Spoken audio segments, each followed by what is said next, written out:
Peter, you kick us off. You had a question last time.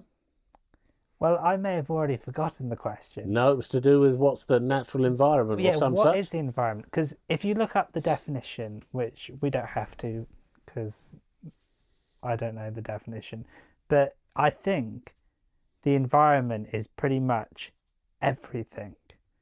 But I think what you're talking about is sort of humanity and effect on climate change, pollution, and sort of the topical what the environment means is. No, I think I'm talking about the world in its entirety.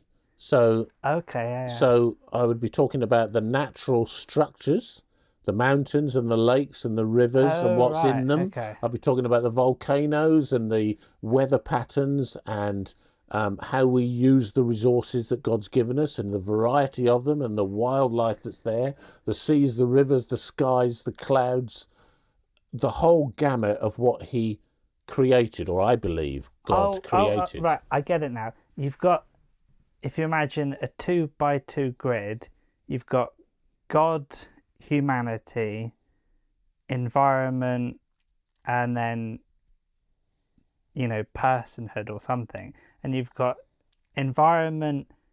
I don't know what I'm saying here, but you've got his creation in one of the four quadrants, which is God and the world, and then you've got humanity in a quadrant, which is humanity and the environment, and then you've got the personal God and humanity.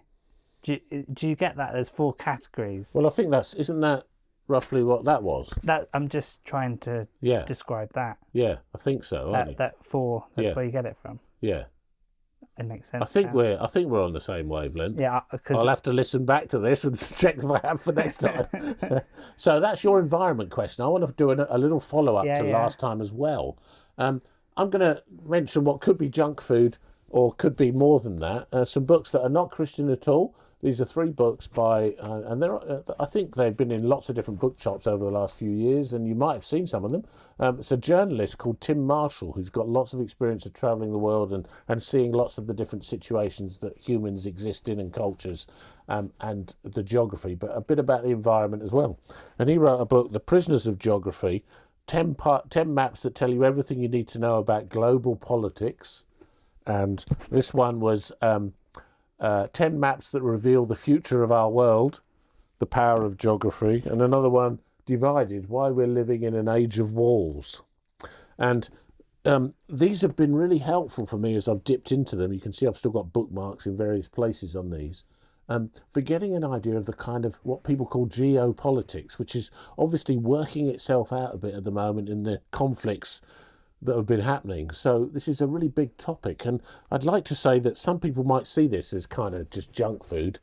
I think if it's junk food, it's good junk food.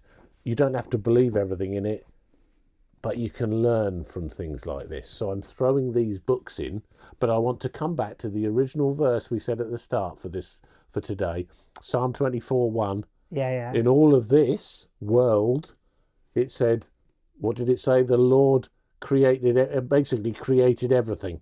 He's in everything. It was. Let's read it again to finish. Exact wording. It said in Psalm 24:1. Let's just get there. It said, "The earth is the Lord's and everything in it, the world and all who live in it. For he founded it upon the seas and established it upon the waters." The earth is the Lord's and everything in it. So whatever we looked at in those books, or you looked at in some other book, there's a fundamental point we've got to keep thinking about as we develop the theme. Anything else on that, Peter, before I sign off?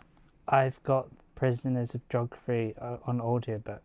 Have you? That was the most recent audiobook I got. Wow, see, another revelation from Peter Newing. We'll stop there, come back to all this tomorrow. Thank you.